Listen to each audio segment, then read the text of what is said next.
All right, class. Well, it's a new week, and we are talking about collaborating with technologies. Something to be aware of, though, is that there are only 3 more weeks in this class, or less than 3 weeks, really, as we start out this week. So be aware of that. And I'm going to look forward a little bit to some of the assignments that are due on the finals week. So that's due May 4th. There are a few of these activities that are due. And just a reminder too, I wanted to remind everyone that the Tech Talk and integration recipe is due by then, and I think that most of you, if not all of you, have completed that. So that is good. And then also the constructive makerspace assignment is due that week. So remember, you submitted already an information sheet for that assignment, but now it's time to submit a makerspace reflection. So that means that you have had a makerspace experience and you're reflecting upon that experience. So number one, I'm going to pull up this assignment real quick for Makerspace. Number one, you've already done, create an information sheet. Number two, though, is due on May 4th, organize a Makerspace experience for K-12 students. So I introduced that earlier, but that will be due soon on May 4th. So make sure that you submit the part of this that is the reflection. So it's going to ask you to do these 4 things. Describe the Makerspace experience you organized. What evidence of constructive learning did you see? List and discuss a few challenges, and list and discuss a few ideas for changing it if you were to do it again. So that will be coming up in a few weeks. On May 4th, that's due. I guess it's still a ways away, but I wanted to make sure that you didn't forget about that assignment. I did introduce that earlier in the semester.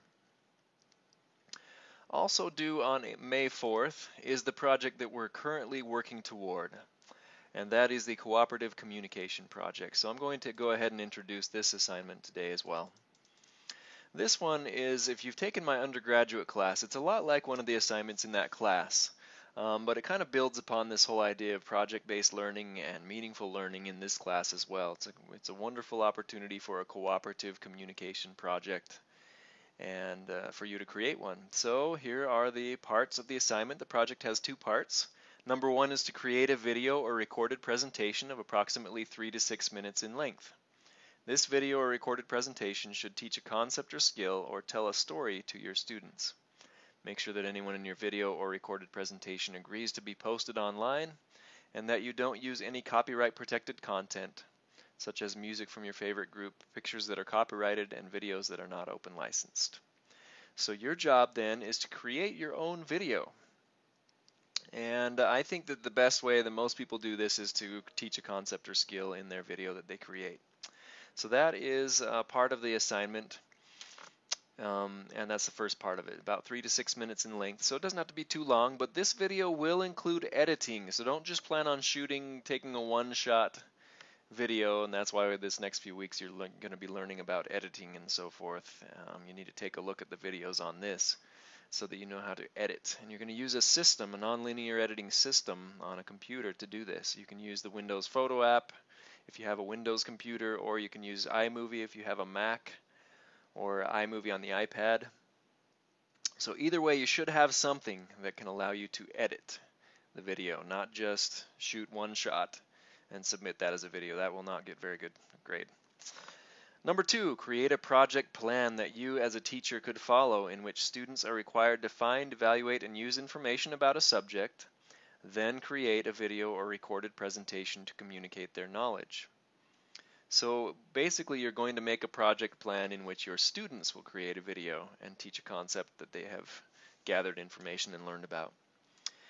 This project does not have to be related to the video or online presentation you created for the first requirement in this project. So in other words, you can make a video about, let's say, driving a special kind of car, and your video or your lesson plan for students to create could be a video on the 50 states. So they don't have to necessarily be related, but you are going to create a project plan that includes these elements: a lesson title and summary, a list of content standards and objectives, a description of the learners including grade and subject, a list of materials and technologies used by the teacher and students, and a list of the 9 project-based learning elements with a detailed description of how each is included in the project plan.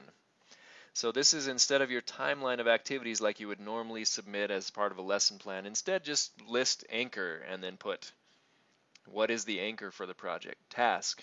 And then put what is the task. Now over the next week or so you're going to be learning about these. Actually I think you've read a little bit about what each one is. The anchor, the task, directions, student choices, student inquiry, and so forth. So you should know or have a background of these by the time you have to submit this assignment, but you can go ahead and create a plan that includes all 9 of these elements. What would that look like? And then finally, an assessment plan that shows how you would measure student learning individually and as a group. So in this case, you don't really have to submit this, you don't really have to try this out in a class. You can just submit this to me. And it's something that hopefully, if you are a teacher though, you would want to try out in your class. But of course, with the time that we have in the semester, this is the very last assignment due. You won't be able to necessarily implement this and reflect it, although kudos to you if you somehow could implement something like this in your class with all of the 9 elements of project-based learning.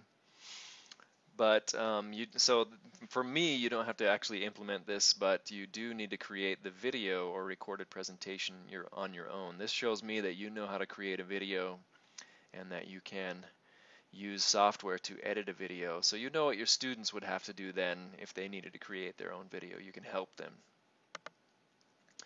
So it will be graded based on a video. Video is about half of the grade, I believe. And then the rest of the lesson and project-based learning and all those elements of the lesson are about the other half of how this will be graded. So that is the cooperative communication project. And to that end, I'll just highlight a little bit from past. So you learned about project-based learning last week. Hopefully you took a close look at the project-based learning elements. The elements of project-based learning are listed out. Here's what they all are in the reading from last week. This is from my textbook, Educational Technologies for Teachers. So hopefully you read that. If you didn't, you'll need to go back and check that out. Make sure you get those project-based learning elements right, because I'll be looking at those for your assignment. And then in April 15th through the 20th this week, you'll be reading about Chapter 6, Collaborating with Technologies. Well, community building and collaborating with technologies, and then also a discussion on collaborative learning a little bit. There are some practical problems with collaborative learning. You probably experienced some of those if you have been a teacher, or even if you haven't, maybe you know about some of those practical problems. So it asks you to talk about how you can maybe overcome some of those practical problems with collaborative learning. And then finally, you're going to do some reading in my textbook, some more reading about making videos, making presentations, and just to show you how to do some of those important skills. Now, don't take this lightly. You do need to edit the video. You do need to have some video editing opportunities to learn about, because again, your video, you can't just go and shoot one thing and so you need to take time to learn about video production. And so read that closely, the sections particularly about video from the book that I give you to read. There are also videos in that section showing how to edit using photos and using iMovie. So it depends on what you have, but if you have a Windows laptop, you'll probably have the Photos app on Windows, and you can use that to edit your video. Or if you have a Mac, anything. If you have a Mac iPad or a Mac computer, you can edit using iMovie. Either way, you'll want to take a look and know how to edit, know how to cut clips and to move clips around, because you're going to do this for your video. And so I think that's about it for this week as you learn about these things. And we'll talk more about creating videos as we go along to the next few weeks as you prepare for this assignment on cooperative communication.